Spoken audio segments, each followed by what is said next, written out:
1980, 140 miles outside London on the east coast of England. Woodbridge and Brentwater's naval bases under the command of the United States Air Force. Together they formed the largest tactical fighter wing in the world. The two bases were separated by a 3-mile stretch of heavy woods known as Rendlesham Forest. The backdrop for one of the most investigated UFO sightings in history. This is what it looked like just after midnight on December 27th. Woodbridge security supervisor, Sergeant Jim Peniston, rushed to the east gate, where sentries alerted him to strange lights. My first thought on it was an aircraft downing, a possible aircraft crash. There was a color scheme of red and yellow and some white light.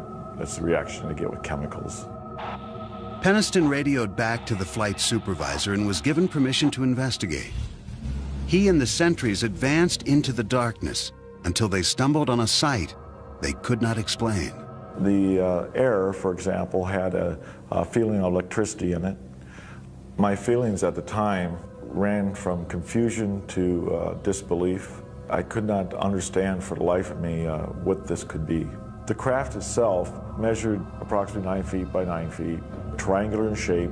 It had no cockpit, as far as I could tell. There was no windows, just this very highly shiny, black, glass-like material. And I think the most fascinating part of it, at least as far as I was concerned as an investigator, was the fact that this had identifiable inscription, symbols on the side of it. Peniston says he approached the craft. It was warm when he touched it.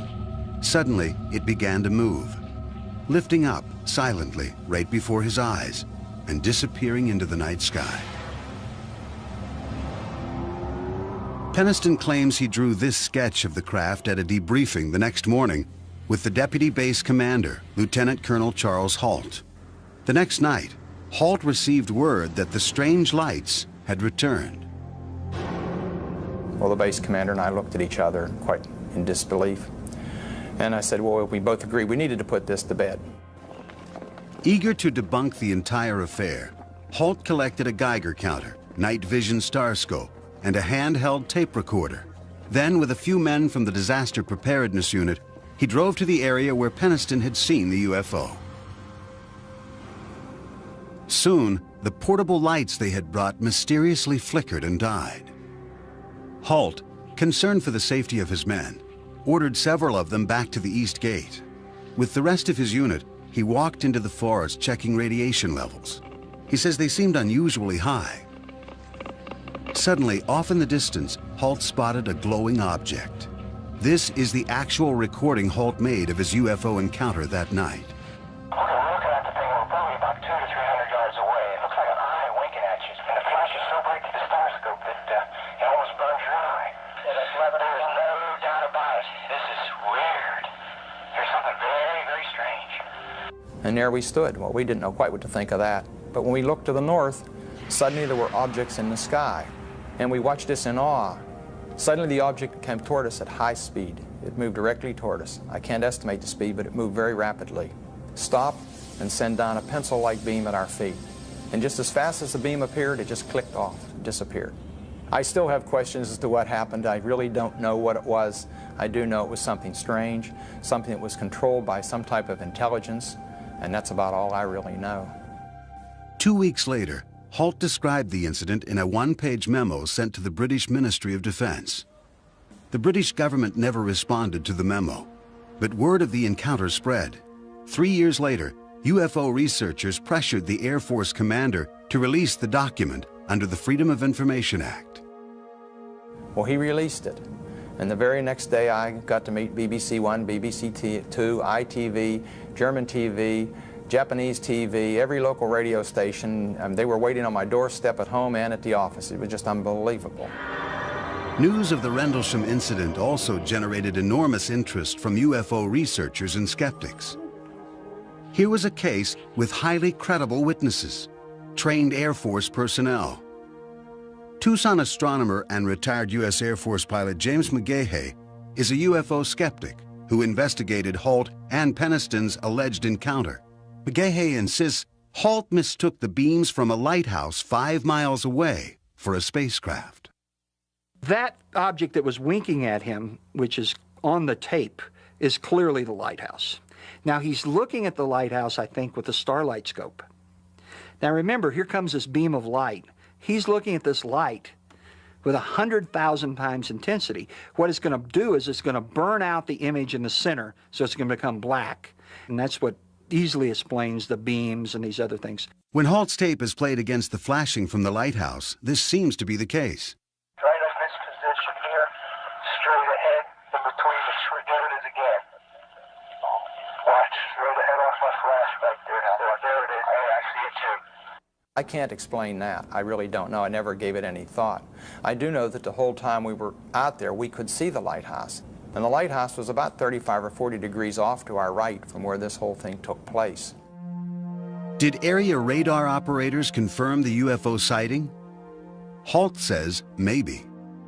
They really didn't confirm they found anything, although later I found out that when they reviewed the tapes, they did find some things on the tape.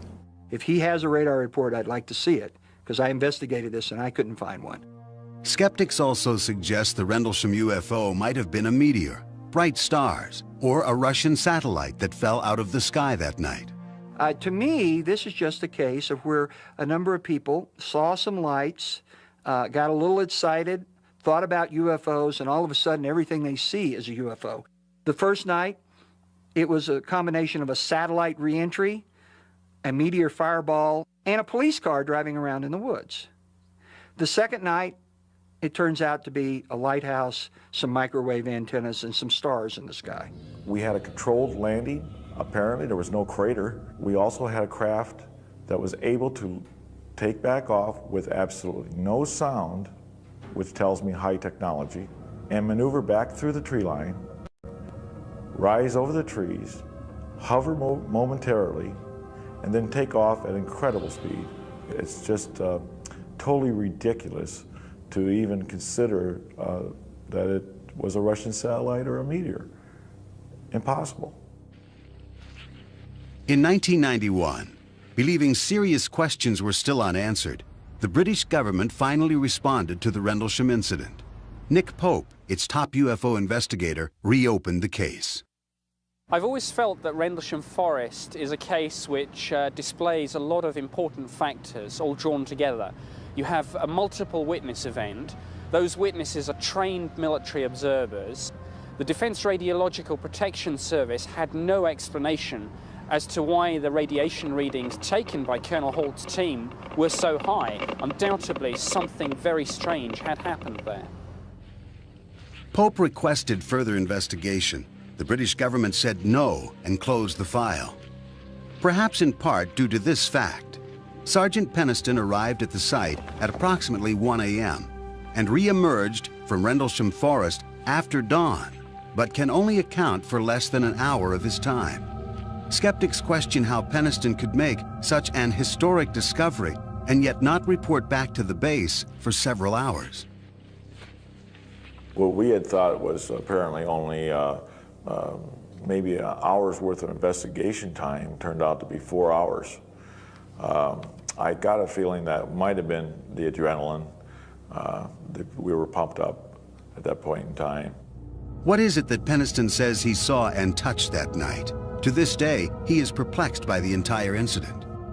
Something that can sustain a controlled flight, something that has mass, something that makes no sound, and something that can take off at incredible speeds back up into the atmosphere. Explain it. I can't. Unknown forms in the sky surprise and alarm citizens below, sometimes causing governments to do battle with the unexplained. Belgium, the center of Europe, and the focus of one of the most famous UFO encounters in history. On the evening of November 15, 1989, police officer Francis Michelzik had completed a few hours of routine patrol in Anza Belgian village near the German border, when Michelzik says he looked up and became one of the first witnesses of the Belgian wave. Nous avons observé une masse importante qui était dans le ciel, We saw a large mass in the sky, a triangular mass with 3 lights oriented downward, about 200 meters from our police van. Cet objet ne faisait pas de bruit et il était immobile. The object was silent and immobile. This object did not correspond in any way to anything we'd seen before. À ce que nous avions déjà pu voir dans le passé. 2 weeks later, Dieter Plumens, a member of the Gendarmerie, the Belgian National Police Force, heard over his police radio fellow officers nearby reporting a strange object in the night sky. At first, when we heard our colleagues talking to dispatching, we thought they were crazy. Plumens requested permission to investigate, and when he reached the edge of town, he says he witnessed an astounding sight.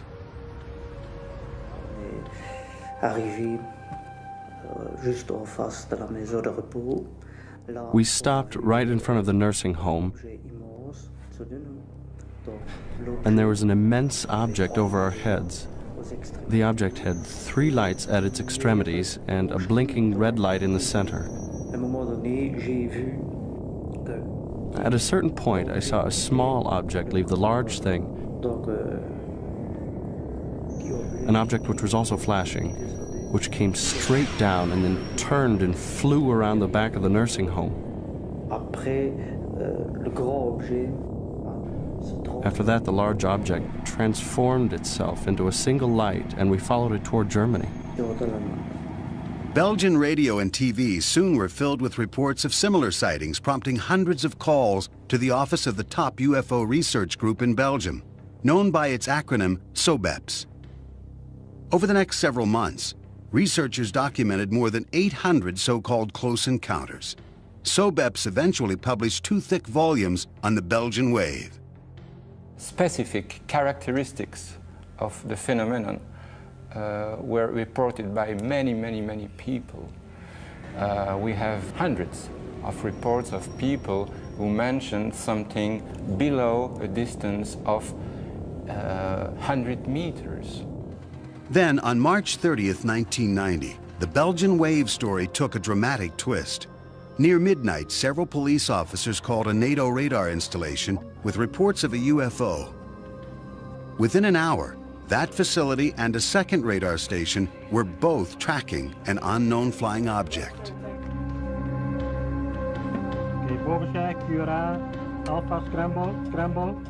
The chief of operations for the Belgian Air Force, Lieutenant Colonel Wilfred de Brouwer, ordered ground command to scramble a pair of F-16 fighter jets armed with missiles.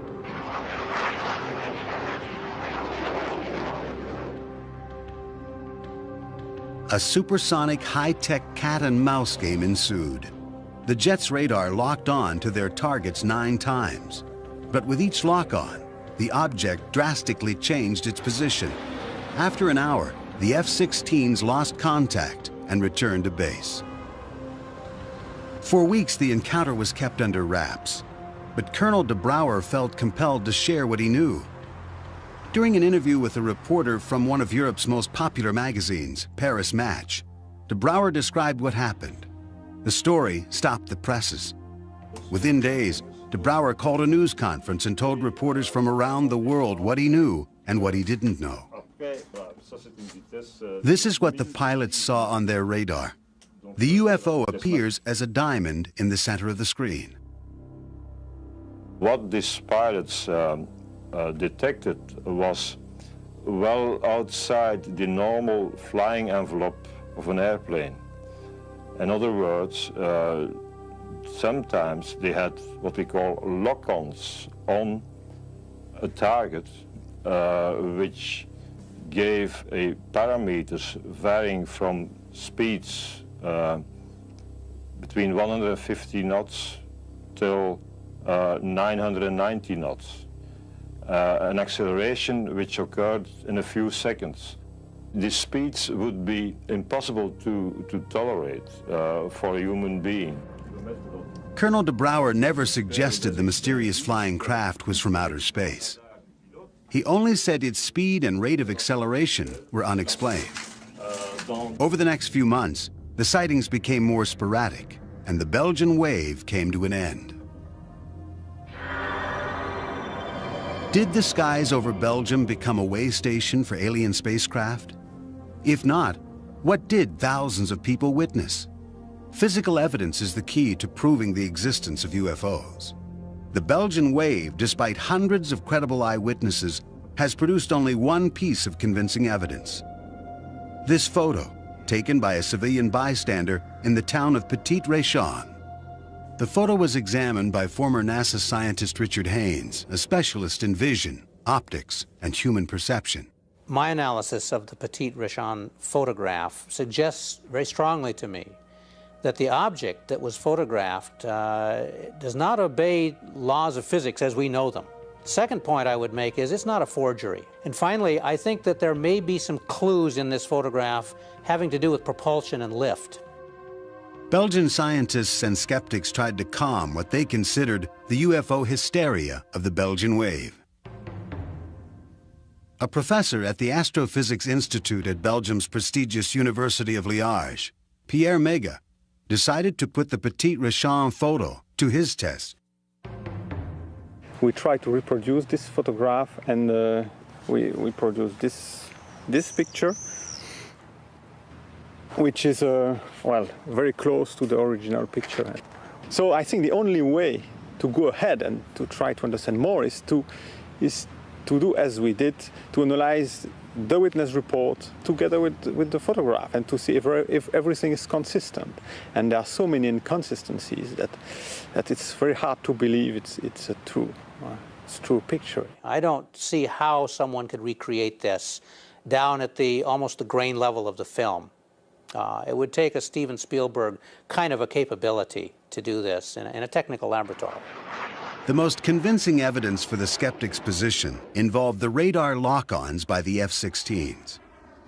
Belgium's Electronic War Center analyzed the radar tapes and found that the object descended below ground level at some points, a physical impossibility.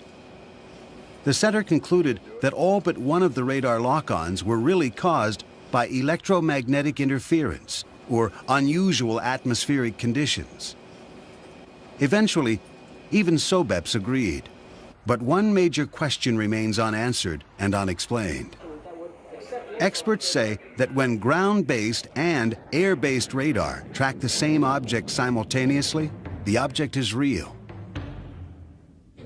One of the lock-ons, a simultaneous tracking of the UFO by one of the F-16s and the ground radar station, has never been explained. If I remember, it's lock-on number 9. Which has some very weird characteristics. And these characteristics doesn't fit with atmospherical explanation, not at all. Thousands of people still wonder if what they saw came from another world. Others ask if that single perplexing radar report is a clue to civilizations in distant galaxies. Questions for those who find answers in the unexplained. For years, the U.S. government seriously investigated sightings of UFOs. Thousands of cases passed through the hands of military and other government agencies. Most of these cases had rational explanations. The rest remained classified as unexplained.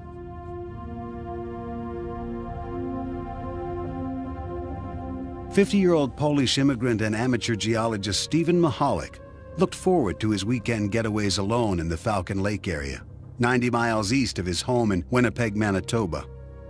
This was Mahalik's favorite prospecting site.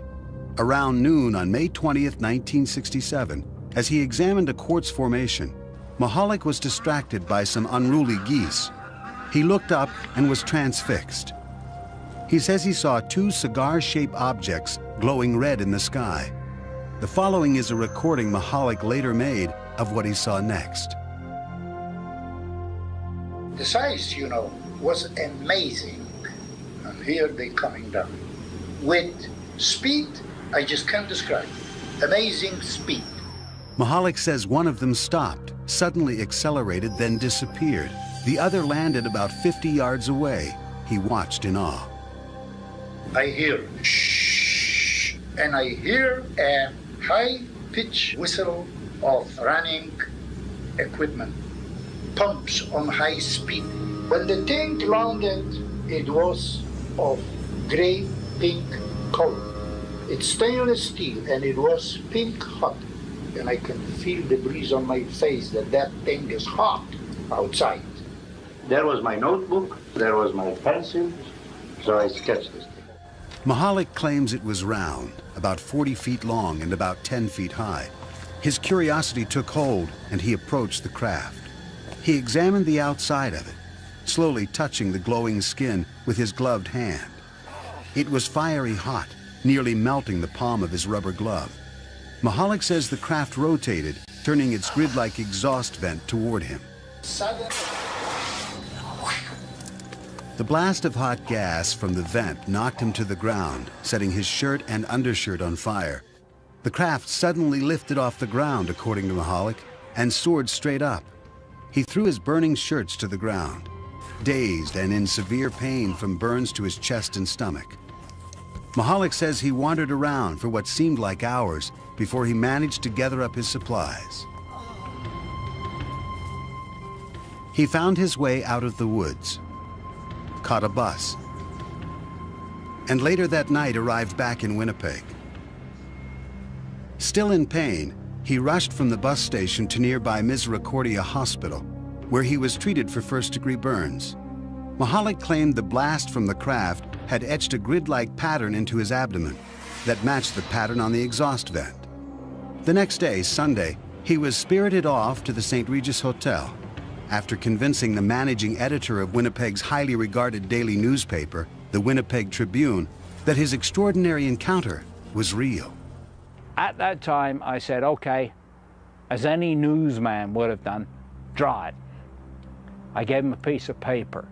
I think that drawing has become the most famous UFO piece of evidence in the world today. He sat down, he drew it in front of me. I hid it. I talked to him. I called doctors, I called police, and I sure as hell didn't want the Winnipeg Free Press getting the story. Monday's edition of the Tribune led with this headline: Mahalik soon became a sensation worldwide. What followed was one of the most intensely examined UFO cases on record. Over the next 2 years, Mahalik's burns kept recurring, and no one could explain why. He was examined by more than a dozen physicians in Canada and the United States, including doctors at the Mayo Clinic. An investigation by the Royal Canadian Air Force concluded that the abdominal burns sustained by Mr. Mahalik remain as unexplainable as to the source of the burn. The Mayo Clinic psychological report concluded that Mahalik was not prone to delusions, hallucinations, or any type of emotional disorder. Perhaps the most influential investigation was conducted under the auspices of the United States government. The chief investigator, physicist Roy Craig, is now retired and raises llamas on his Colorado ranch. His job was to examine UFO reports and find physical evidence. We responded to the Falcon Lake report as soon as we could. Now, there's no value in seeing a landing site that somebody's had a chance to go back and prepare for me to look at. But if we could get back and find a landing site that had not been seen by anyone else or been altered by human beings, there may be something there that we could use as real evidence that he had a real experience. I mean, comparable with the appearance of human beings on Earth. 2 weeks after the encounter, Craig flew to Winnipeg and joined Mahalik on his first return to the landing site. He guided us on what he said was a big search for the site. Actually, we just roamed around in haphazard circles, coming back to about where we started and didn't go very far at all. He was trying to give us the impression of leading us on a search for a site. And we all concluded that the site probably did not exist. With no apparent physical evidence, Craig classified the case as without merit. The American investigation was over. University of Manitoba astronomer Chris Rutkowski, believing the government reports left many questions unanswered, launched his own investigation. In 1994, he published The Falcon Lake Case, Too Close an Encounter, in the respected Journal of UFO Studies. The terrain around the site is very rugged, very rocky. The brush is very, very dense. The trees all look alike. The rocks all look alike. And to a person who's disoriented, not feeling very well, it might be very, very difficult to find the exact site after some period of time has elapsed. Skeptics disagreeing with Rutkowski also do not believe that Mahalik would make physical contact with an extremely hot object he assumed was a UFO. But this does not surprise his son. He is the kind of fellow that fear is not in his vocabulary. Not that he's a fearless man, but that when he sees something he doesn't understand, he doesn't fear it. He just chooses to understand it. Skeptics wonder why no one else saw the craft. I talked with the people who were in charge of managing the fire tower. It was manned at that time, and the people were absolutely certain that there was no way that two vehicles like he described, glowing as they were, could fly into that space and out again. There was no way that that could happen without their seeing it. My conclusion on that case is that all the evidence that I found pointed toward hoax rather than a real experience. And not even a skillful hoax, a very inept hoax. Mahalik became bedridden and incapacitated in the 1980s. Was this hard-working and devoted family man capable of crafting such a hoax? For my dad to fabricate something as large as this would require more than I think he had, more than he has. He's a simple man. He grew up and lived a very straight, hard life. This was no con man. This was a man who later went down to Mayo. They couldn't figure it out. I couldn't figure it out. The doctor I had there couldn't figure it out. I am not about to be taken by anybody. This guy didn't take me. This guy was legit. Stephen Mahalik never wavered from his story. He believed he had encountered a UFO.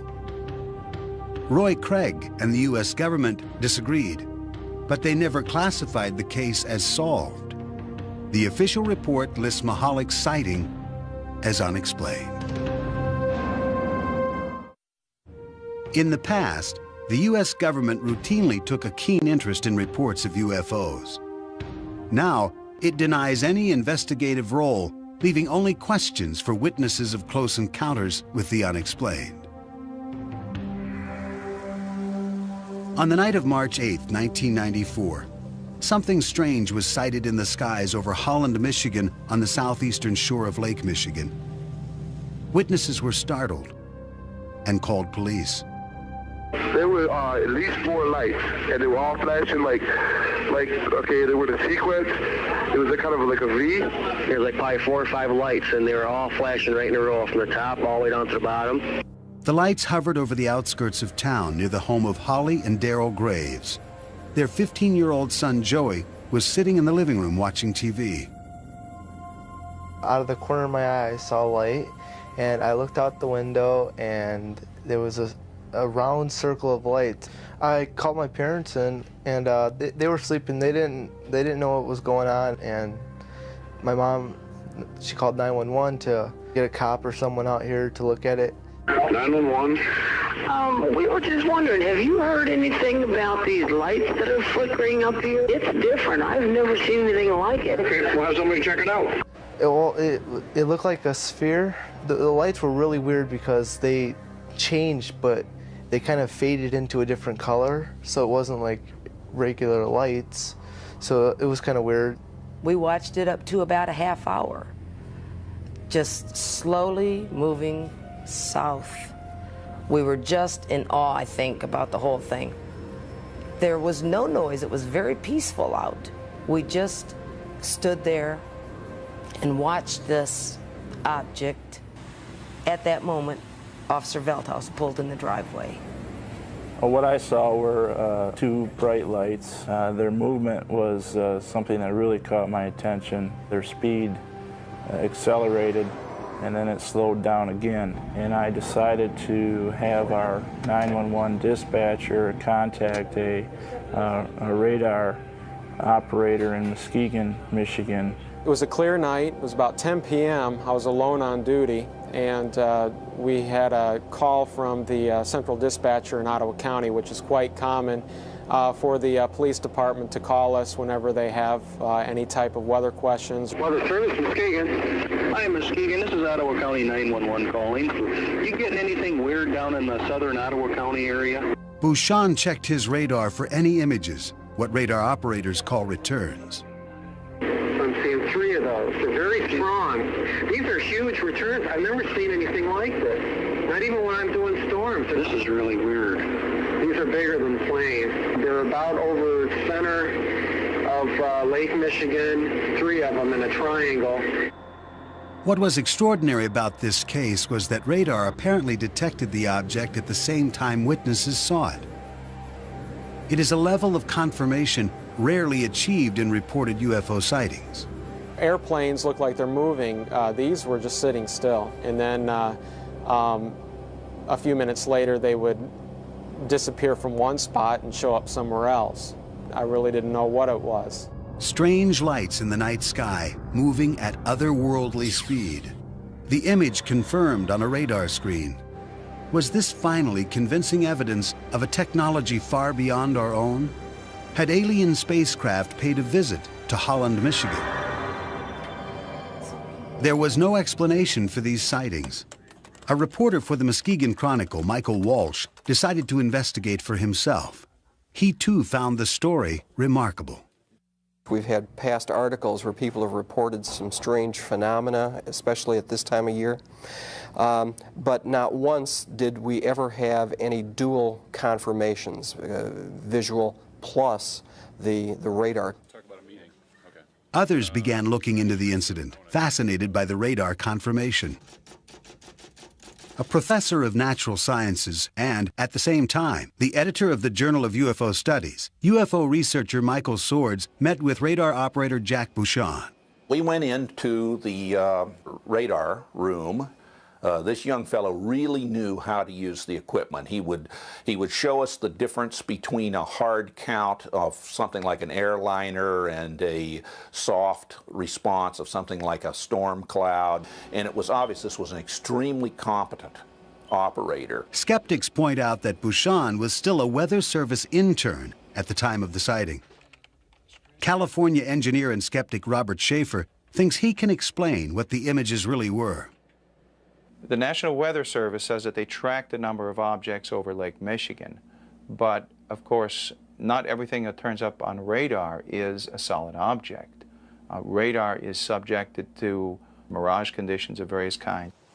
Schaefer believes that the sightings over the lake can be explained by a natural phenomenon, which usually happens over Lake Michigan in the spring. Warm air moves over the cold waters of the lake. The layer of cold air trapped beneath the layer of warm air creates a mirror effect in the sky by bending the light. This effect is called a temperature inversion.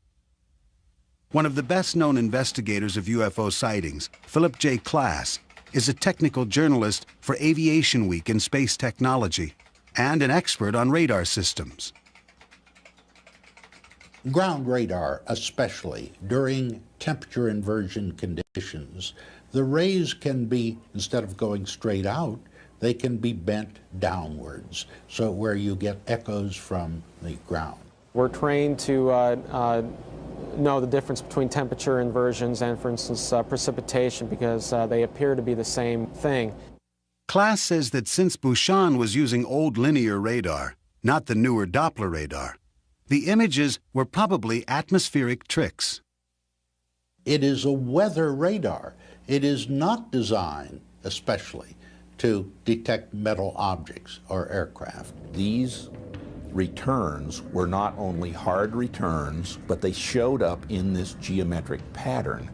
And that when, say, the lead return would move out into Lake Michigan, the other two would stay behind. Then they would move to reform the triangle. In fact, according to Muskegon Chronicle reporter Michael Walsh, most of the UFO witnesses did report strikingly similar patterns, shapes, and sizes. I believe that each of them sincerely believed what they saw was something extraordinary. That's not to say that it's extraterrestrial or paranormal. It may very well be a very physical manifestation of something that we don't yet know about. There is no consensus on what the UFOs over Holland, Michigan might have been. Skeptics point to a temperature inversion and its effect on both the lights in the sky and the radar on the ground. Witnesses, including a Weather Service radar operator, say they know they saw something real. But what was it? I have no idea. Personally, I'm not sure what I saw either. Well, it was a UFO. I was like in awe. Do these eyewitness accounts and the radar confirmation merit further investigation? The government answered that question long ago. It says no, leaving this encounter one that may forever remain unexplained.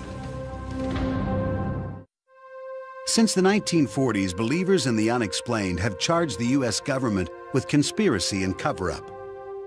In the 1990s, those charges concentrated on a super-secret military base.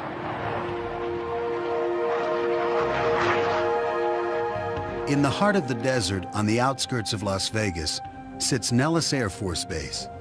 85 miles to the northwest is restricted Area 4808E, popularly known as Area 51, a jumble of mysterious hangars and runways in one of the most desolate places on Earth. Officially, it does not exist. Here, the U.S. tests its most exotic and advanced flying machines. The B-2 stealth bomber, the Blackbird, and the U-2. The Area 51 control tower identifies itself to area pilots only as Dreamland. There are no tours of Area 51. Instead, soldiers carry loaded machine guns with the authorization to use them. This base, shrouded in secrecy, has become for many the focus of the world's fascination with UFOs and its hope for contact with extraterrestrial life. UFO fans from all over the world drive the extraterrestrial highway, a lonely stretch of road that hugs the perimeter of the base to Mailbox Road. From this location, hundreds of UFO sightings have been reported. The vast majority have been explained as lights from the latest earthbound military technology. Some, however, are harder to identify. Author Chuck Clark describes a remarkable craft he says he has seen many times. It can go from a hover to several thousand miles an hour and back to a hover instantly. It can make very sharp right-angle turns and sharper than right-angle turns. I've seen 120-degree turns at high speed. It appears and disappears in mid-air, things that normal aircraft don't do. UFO buffs contend the U.S. is testing an extraterrestrial craft at Area 51. But skeptics and UFO researchers agree that Area 51 is a UFO bust. Almost all the sightings I hear about happen at night. And at night, you can't judge distance. You can't judge easily height in the sky. You can't judge speed. You can't judge actual performance. What I think is that there are no UFOs there. There are no UFOs being developed there. There's no UFO technology there. Today, the government does not investigate UFO sightings, but for years, they were of vital interest. Beginning in 1948, the U.S. Air Force began what became known as Project Blue Book, the government's official UFO investigating arm. But both skeptics and UFO believers say Project Blue Book was half-hearted at best. As time went on, and especially after the year of 1952, Blue Book's mission was changed. It was changed from being a somewhat serious look at unidentified flying objects to be basically a public relations office to try to diffuse emotionalism that was occurring in the American public about this.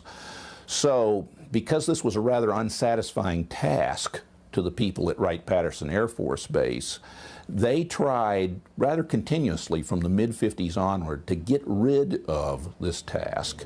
In 1966, the U.S. Air Force commissioned the University of Colorado to conduct a thorough evaluation of the UFO phenomenon. The Condon Commission, named after its chairman, Dr. Edward Condon, began an 18-month investigation that ended in controversy. Condon was an eminent physicist who ridiculed UFOs. He didn't take it seriously. He didn't spend time on the project. So the project went wrong because essentially from the top, not the scientific staff, but from the top, it was designed to help the Air Force get rid of the UFO problem. Well, how could it be designed to do that unless it said UFOs weren't important and weren't serious and weren't a scientific problem? Retired physicist and former investigator for the Condon Commission, Roy Craig, strongly supports the Commission's work. We'd have some excellent reports come in with all sorts of proof that there was a strange vehicle there. And each bit of evidence that we checked out turned out to not be what it really sounded like to start with. And the evidence just plain got less and less. The more we learned about the case, the less mysterious it became. The Commission considered whether UFOs were a threat to America's airspace, demanding military investigation. There was no threats to our security, therefore they really didn't have to interject themselves in the investigation. They could leave this over to civilian agencies. We don't have any national security defense against this anyway. And if these characters wanted to do something really overtly and catastrophically nefarious to us, this would probably gone on a long time ago. The Condon Commission concluded that the government should stop investigating UFOs. As a result, in 1969, after 21 years and 15,000 UFO reports, including thousands classified as unexplained, the Air Force closed down Project Blue Book. But interest in UFOs remains high, despite the official position taken by the government. Was the government justified in terminating its UFO investigations? Most scientists and researchers, including astronomer Larry Chupik of Chicago's Adler Planetarium, say yes.